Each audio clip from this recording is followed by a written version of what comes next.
Welcome everybody. Thanks for tuning in. If you're tuning in live or watching on the replay, if you're catching this on the replay. So my name is Rachel. I'm a manifestation and abundance mindset coach for women. So I work primarily with women within the health and wellness industry, really spiritually minded women, and also those who are looking to transition out of corporate. Through this work, personally, I've broken through so many belief systems, so many areas that I just felt really stuck in, like restrictions, kind of, my own kind of glass ceilings, especially as a coach, as a teacher and facilitator in the health and wellness industry, where there is often like a really kind of pandemic belief that you can't be spiritual and wealthy, that you can't be spiritual and successful, that you shouldn't be charging money to help people heal. So this is a lot of the work that I do with myself first and foremost, but now also with other people, because I just recognize through doing the work myself that it's so rife in this industry. And you might be listening to this and you might not be in health and wellness and you might not be that spiritually inclined, and the teachings still just completely and utterly apply. So I just want to talk now about shadow work. Okay, so shadow work has become kind of trendy, kind of popular in the health and wellness, in the spiritual industry. And I just want to explain firstly what shadow work is for those of you who are not so familiar with the phrase. So shadow work really refers to working on that part of ourself that is kind of in the dark, so therefore our subconscious. And by nature of it being subconscious, it's typically below our conscious awareness, so we're not aware of it. And interestingly enough, our subconscious mind actually runs like 99% of our life. So it's really important that we start to dive into what is in our subconscious, like how we have been conditioned, what were the beliefs of our primary caregivers, how were we brought up, what was our culture like, to be able to understand why and how you might be self-sabotaging, you might be not showing up in a way that's really conducive to having the wealth and abundance that you desire. So if you find yourself in a position where you really desire more, okay, and it's not bad, okay, we've got to get over this idea that it's bad to desire, it's bad to want, okay. Desire is what drives us forward. If we completely didn't have desire, if we just let go of desire, we would become inert, right? We would become static and stationary because we would have nothing that drives us forwards in life, okay. And this is where a lot of this misbelief comes from around spirituality and desire. Is a lot of people believe that desire is fundamentally bad. I personally don't think it is. I think it's great. But we have to just be mindful of what we desire, how much attention and awareness we put on that desire, and what we make it mean about us.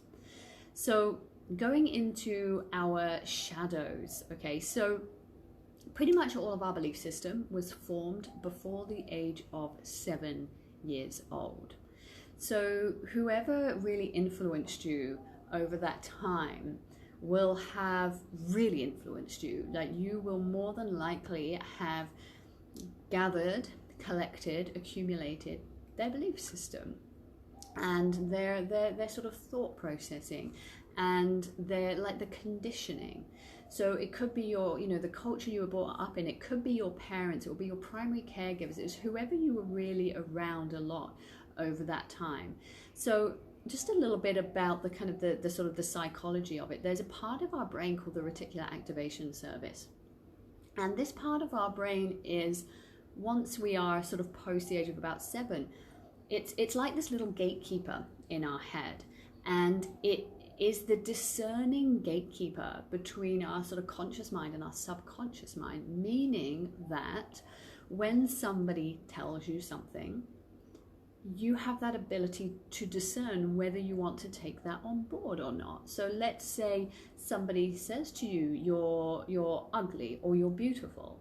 it's the reticular activation service in the brain that decides, like, I believe that resonates with something inside of me, or do you know what, that's bullshit, like I'm not taking that on board, and you pretty much almost like forget about it.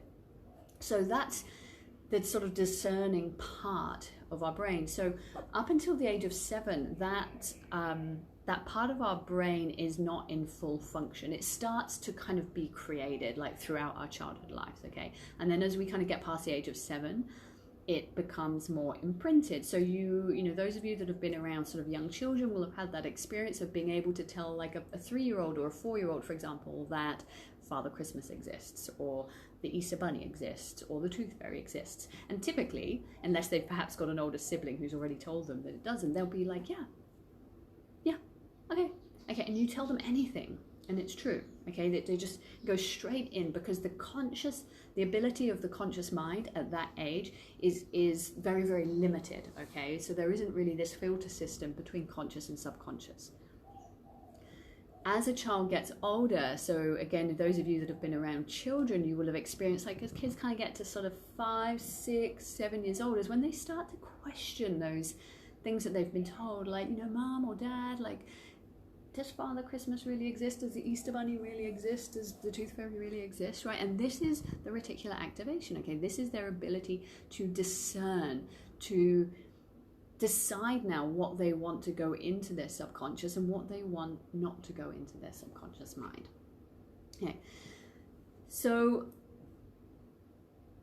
pre-age of 7, really whatever you are told, whatever you see, whatever you experience, even if it's on a really subtle level, goes into your subconscious mind.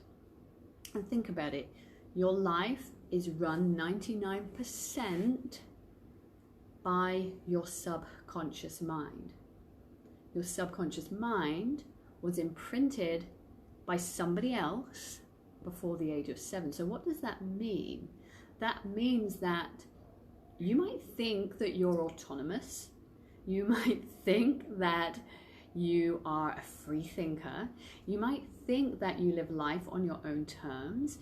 You might believe that, you know, you really sort of stand in your own belief system, that, you know, your beliefs are your beliefs, and you kind of run the life that you want to run.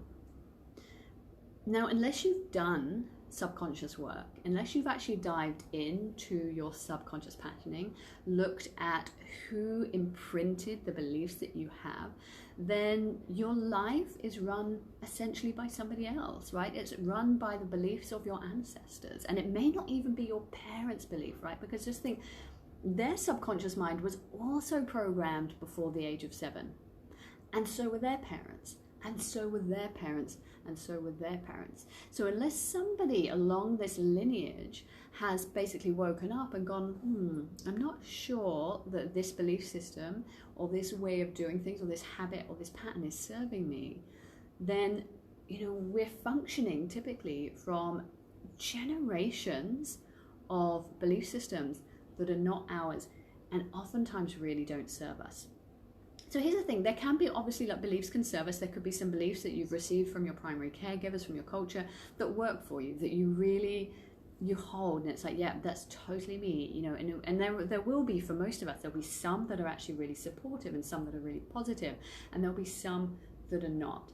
Okay, so it's so important that we do this work to really start looking at, like, what were some of the messages that I received growing up. So, you know, in these videos, I'm really particularly talking about wealth, about money, about finances, about abundance, about success, about prosperity. But you can actually apply this to anything. You can apply it to love, to self-worth, to relationships, to whatever, health, to wellness. You really can apply it to everything. Okay, but, you know, have some time to reflect on, like, what were the messages that I received growing up? Like, what did I hear my primary caregivers say? What was the cultural relationship to money, to wealth, to abundance, to prosperity, to success? What did I grow up around? What were the messages, both kind of overtly, but also what were the underlying messages? Okay, and you know, I can give you a bit of an example that I grew up in a family that was fairly wealthy. Both my parents had good jobs, they worked hard, and but they both came from not a lot of money and made their money. Okay, yet in my opinion, neither of them had really resolved a positive relationship with wealth or abundance. And the messages that came from my mother and my father were quite different. So my dad was very tight, he was very stringent with money, and my mum was very secretive. Okay, because she didn't want my dad to know all about her finances. So I grew up with these really mixed messages. Although there was money, we had a nice house, we had a nice property, there was just this underlying vibe of like, you've kind of got to hold on to your money and it's kind of got to be done in secret. Like my mum had a lot of shame, I think, around her spending because she wanted to kind of have her own like power. She didn't want to be sort of controlled by my father. So if you think like this, these are the messages like kind of underlying that I grew up with, well, of course my relationship to money and wealth and abundance is going to be really kind of abstract and very, very mixed. So we can really start to look at like, how did your father, if you had a father, relate to money? How did your mother, if you were brought up by your mother, like how did she relate to money? What were the stories as well? Like my sister had a lot of scarcity around money. She saw that my parents had chosen work over her. So her story growing up was that money's evil because money took her parents away from her. So the key here as well also is not to blame, okay? We're not putting any blame on anybody. We're not pointing fingers going like, this was your belief, like that's how I was brought up, like this sucks, like my life's ruined because of your belief. Everybody functions at the best they possibly can at any given moment with what they have in that very moment. So there's zero blame or judgment around how we were brought up, around the belief systems of our family about the way they behave or act. But there's an awareness that we have as we wake up now to like, wow, okay, that was what I heard. So that probably is actually running my life. That's running how I show up in business, how I show up in work, how I show up with my clients. That's running the conversations that I have or don't have, because maybe you're somebody that completely like pushes away to conversations, or maybe you're like an eye roller when somebody starts to talk about money and wealth and you're like, there she fucking goes again, banging on about money. Okay, so this, you know, anytime you do those kind of unconscious patterns, it's because there is a subconscious belief that is running that, and that will be running how you show up, like say in business, how you show up in life, how you show up in conversations. Okay, and start to think like our subconscious mind, like I said, it runs 99% of our life, and here's why: because our subconscious mind creates our thoughts create our actions, and our actions create our results, and then our results, what we see, gets fed back into our subconscious mind, because we see through our eyes, gets fed back into our subconscious mind, and it completely affirms what our subconscious mind believes. So if we don't do the subconscious work, as I explained at the beginning, you might have this like deep desire for more money, or this deep desire for whatever, like fill in the blank, and it just doesn't seem to happen. Okay, if you've been trying to get something for a while and it just can't seem to get there, the chances are high that it's a subconscious belief that is running the story, and our subconscious belief is always stronger than our conscious desire. Okay, because there is so much more emotion attached to our subconscious, which is why they get kind of imprinted. Okay, and so we can change our beliefs, right? Which is the really freaking cool thing. We can change our beliefs. We can change like how we perceive the world. Okay, because beliefs and truth is completely subjective. Okay, so we can pick, like I say, there might be, as you dive into this work and as you start to look at like what were the messages that I received from my family, from my ancestors, from my culture, from my society, there might be ones, like I say, that you're like, I'm going to keep hold of that, because that's actually pretty cool. Like one of the beliefs that I'm keeping hold of from my mum is don't let money be a reason why you don't do something. So although she had a lot of shame around spending money and a lot of secrecy around it, she also imprinted from such a young age to me, don't ever let money be a reason that you don't do something. And I heard that really young, and I was like, fuck, I like that. That's really cool. So I have to this day never let money be a hindrance. in what I do. Okay, so that's an example of a belief system or kind of a story or something that you've been told that can be really positive and you can hold on to. Okay, so we get to decide, right? And this is really what it means to be the conscious creator of your life. Okay, it's not just about like going out and having loads of fun and just making loads of money. No, because it's like you can still go out and have fun, but if your subconscious mind has not been kind of like reprogrammed by yourself, by what you truly desire, you can go out and have fun, you can go and like do the cool shit and have the adventures, but you're not getting to the root of who you truly are and what you truly want and how you can actually get it, because your subconscious mind will continue to self-sabotage if it is not in alignment with what you truly desire. Okay, so have a think about that. I really recommend, like, after this video, take some time and set it as a bit of an intention for this week. Really take some time to think, like, what were the messages that I heard? What do I believe around money, around wealth, around abundance? You know, some of the classic things are, yeah, you have to work hard to earn money, like making money is really hard, or like I'd have to do things I really don't enjoy doing. Okay, there's so many, like I'd say it's probably an infinite number of negative beliefs and connotations around money and wealth. So just start to have a look at that and see which paradigm you're functioning from. Are you functioning from a paradigm of basically somebody else's fucking belief system, which is probably deeply rooted in fear, in scarcity, in lack, in guilt, and in shame? Or are you choosing to function from a place of abundance, clarity, and just openness?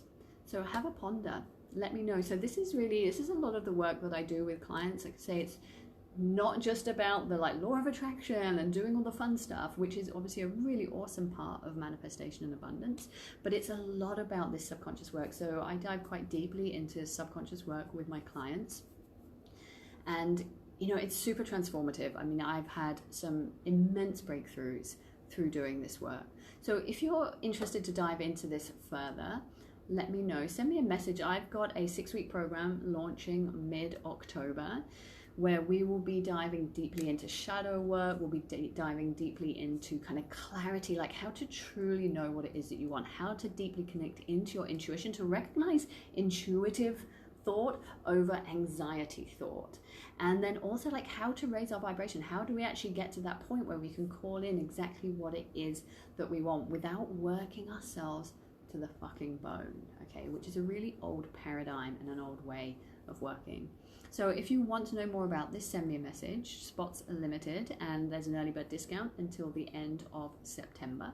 So I look forward to hearing from you. Let me know if you've been watching this on the replay. I'd love to know how this has landed for you. If you have any comments, any questions, anything particular that you would like me to address in these lives, I'll be back tomorrow. So thank you everybody for tuning in, and I will see you soon.